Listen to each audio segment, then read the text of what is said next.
মূলা শাক ভাজি করতেছি। শীতকালের শাক মানে অনেক মজার, অনেক রকম তাজা তাজা শাক পাওয়া যায়।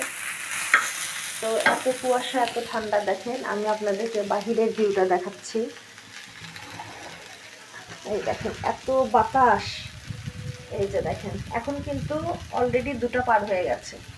দেখেন কি পরিমাণ বাতাস আর কি পরিমাণ ঠান্ডা, এখানে কোনো রোদ নাই, একদম রোদ নাই, এত বাতাস, অনেক বাতাস, কোনো রোদ নাই। তো যা শীত পড়ছে, একদম অস্থির অবস্থা। তো যাই হোক, এই তো গরম গরম শাক ভাজি রান্না চলতেছে। আজকে রান্না দেরি হয়ে গেছে আমার ঠান্ডার জন্য। গরম শাক ভাজি, এখানে গরম গরম ভাত, একদম ধোয়া ওড়ানো গরম ভাত, তার সঙ্গে গরম শাক ভাজি, তারপরে আমি পোড়া বেগুন ভর্তা বানাবো, ডিম ভাজি করবো। আজকে এত ঠান্ডা, এগুলো খেতে ইচ্ছা করতেছে।